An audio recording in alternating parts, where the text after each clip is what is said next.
Assalamu alaikum everyone. We are back with another lecture. Before we start with this lecture, let me recall what we studied last time. Does anyone remember what we talked about last time? I'm giving you a few seconds to think about it. Okay, so while you're thinking about it, let's quickly recap it for today's lecture because we are basically continuing where we left off. In last lecture, we talked about the history and literary context of Middle English period. We talked about the language and the literature of that time period. Talking about Middle English or medieval English, it was the time period that roughly expanded from the year 1066 to the year 1500. So that was a large chunk of time period. Despite that, we have very few writers who became prominent. That is because of a very simple thing. Most people did not know how to read and write yet, and books and manuscripts were not easily available for common people because, like last time I mentioned, literature or even language resources were not mass produced. As a consequence, they were kept in the behind certain doors, especially behind church doors and behind the doors of court rooms. So common people like farmers or maybe a miller, they did not have access to books. As a consequence, most people did not know how to read. So if they did not know how to read, how did they entertain themselves? The very simple answer is through the art of oral storytelling. Most people used to tell each other stories sitting together and producing literature that could be comical or funny. It could also be something tragic or something moral.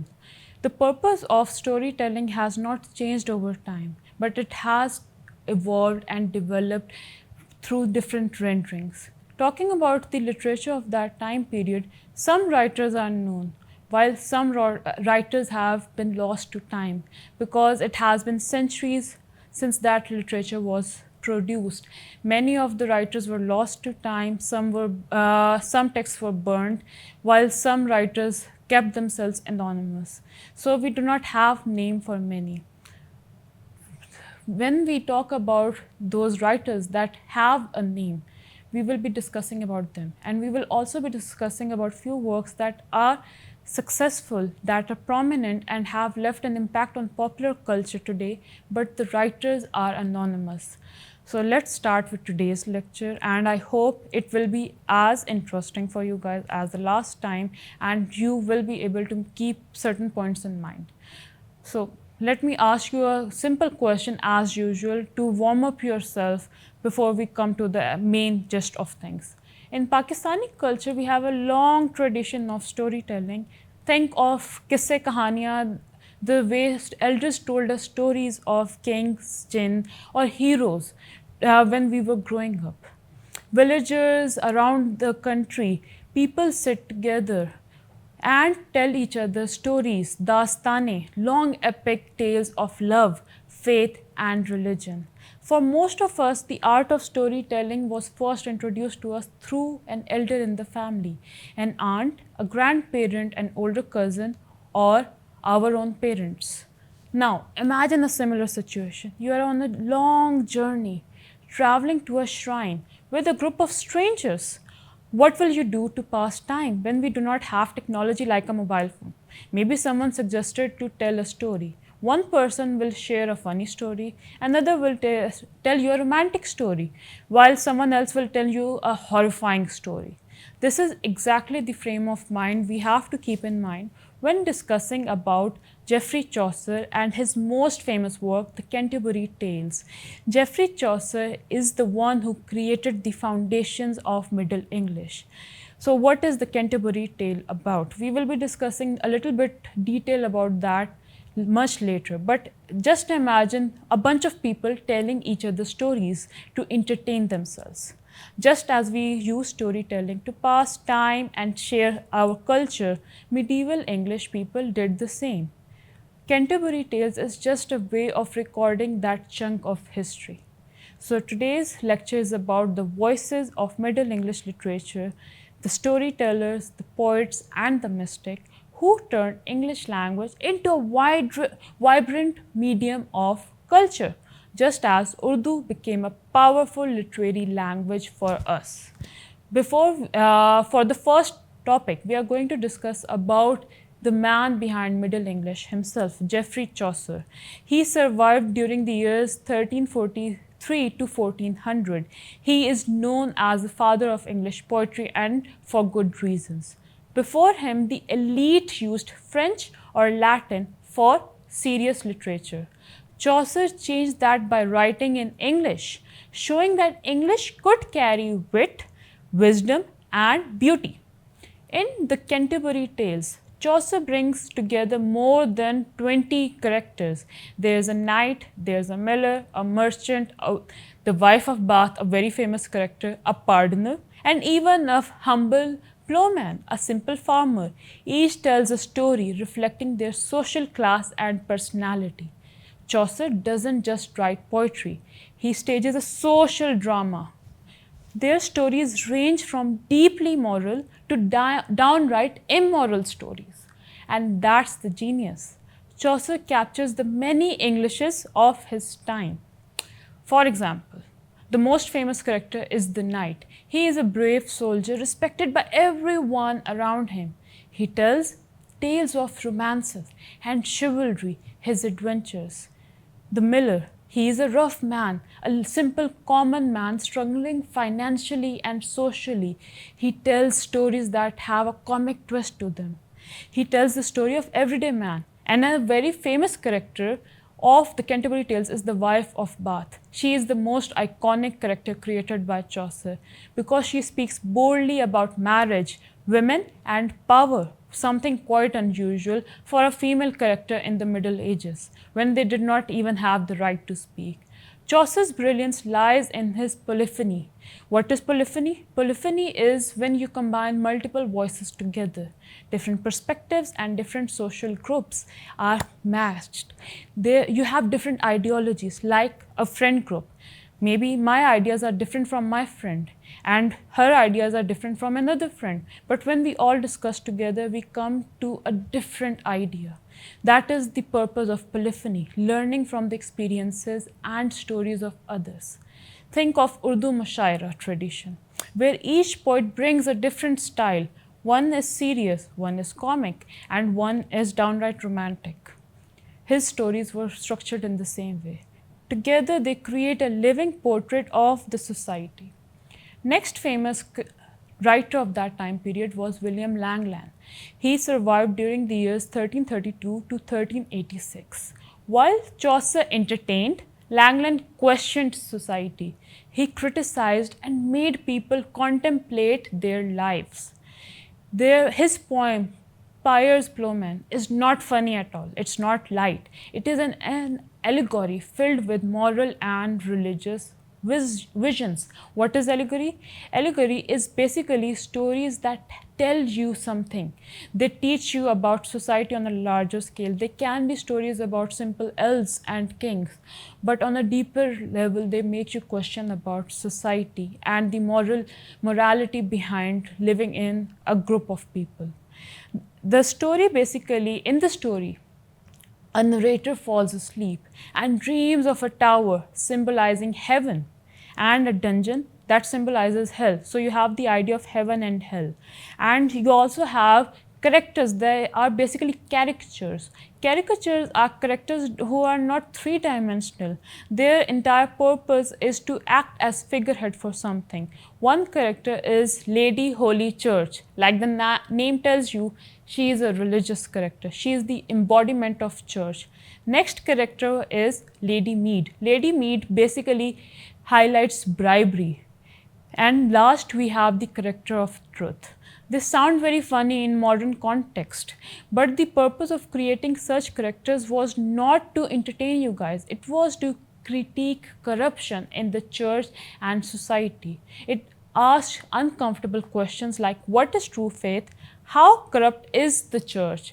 How should Christians live honestly in an dishonest world? Now, imagine this. While Chaucer is like a skilled kissa go making a bazaar laugh, Langland is more like a stern preacher in the mosque or a social reformer, like we have Sir Syed Ahmad Khan, pointing out what's wrong and urging change, something that needs to evolve.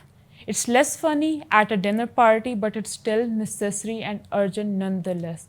It's talking about our conscience and speaking to a nation on a larger scale. He raises social and moral upstanding. And next, we are going to talk about a work that did not survive the writer's actual name, but we do have the proof of this work because it is one of the most famous works that we got from Middle English, and that is Sir Gawain and the Green Knight. These are the stories. They were written by anonymous poets. Today we call these anonymous poets Pearl Poet. We are going to come back to the Pearl Poet in a bit. So Sir Gawain and the Green Knight is one of the most fine Arthurian romances.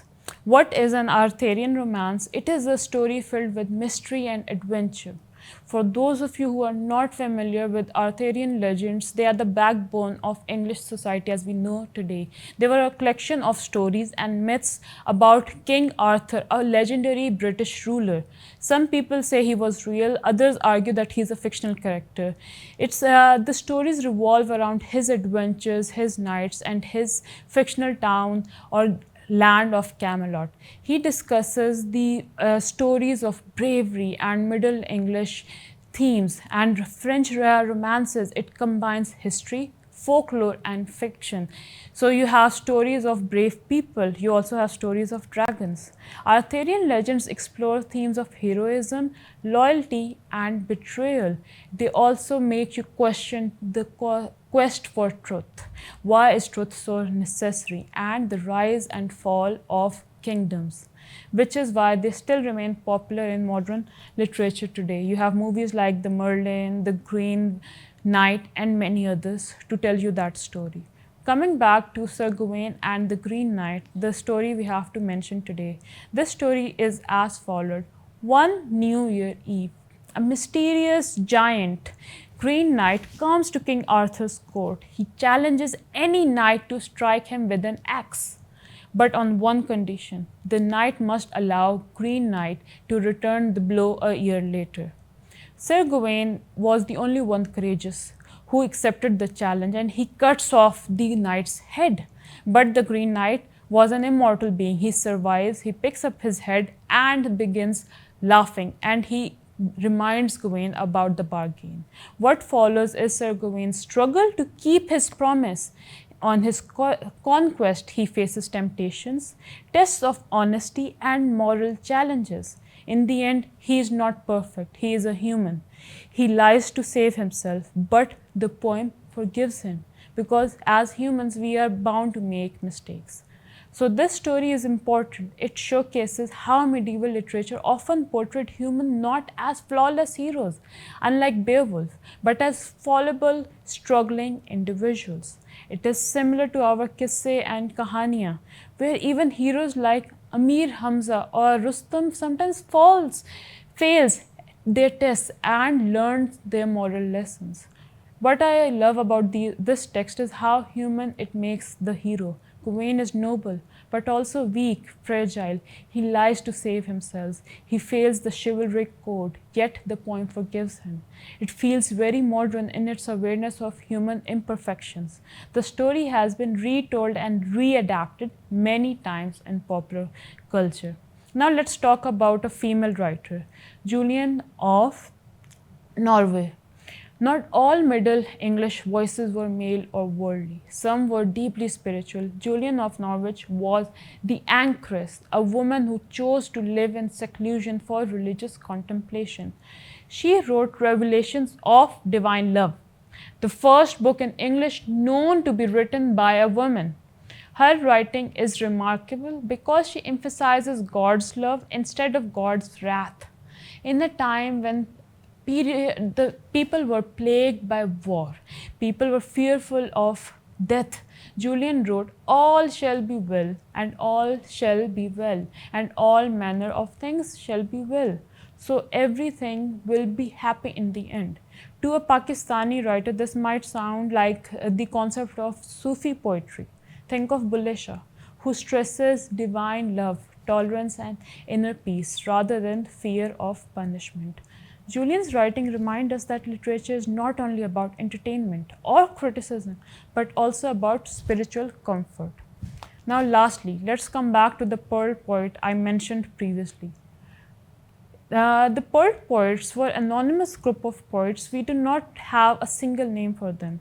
But people associate different works like Sir Gawain's story and some other works to this poet. So we are going to talk about the most famous poem other than Sir Gawain's story, The Pearl. It is the story of a father who is grieving his dead daughter. He starts seeing the spirit of his daughter. It is a work in the Middle Ages showcasing medieval literature was not only about faith and morality, but also about very human emotions, grief, longing, and consolation.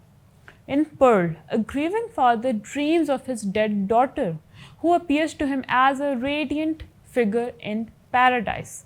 She consoles him, teaches him to accept divine will. This poem combines personal sorrow with allegory. The grief for a loved one is transformed into a poetic exploration of faith and consolation. Now let's conclude today's our lecture. What do we learn from these writers? Chaucer showed the variety of human voices, while Langland criticized corruption and called for reform. Gawain's poet blended adventure with morality, while Julian offered spiritual love and comfort. The Pearl poets transformed grief into art. Together, they demonstrate that Middle English literature was not one dimensional. It was comic, tragic, moral, spiritual, and adventurous all at once. Just like Urdu literature, from the humor of Petrus Bukhari to the social critique of Iqbal, from the romance of Mir to the spiritual enlightenment of Rumi, Middle English literature gave space to many voices. This is why it continues to feel relevant across cultures, including ours. For today's last topic, I'm going to give you certain prompts for next lecture. I hope you will think about them, and I will be asking these questions in the upcoming lecture. So, Chaucer gave voices to many characters. Which type of character do you think would represent our modern society the best? Do you relate to any one character? Second question, Langland criticized corruption. Do you think it parallels with our social and literary critique of South Asia today that we see in media and books? Last, Julian talked about thanking God instead of fearing God. Do you think this approach is still important today for religious policing, or it has changed over time? That is all for today's lecture. See you next time, inshallah. Allah Hafiz.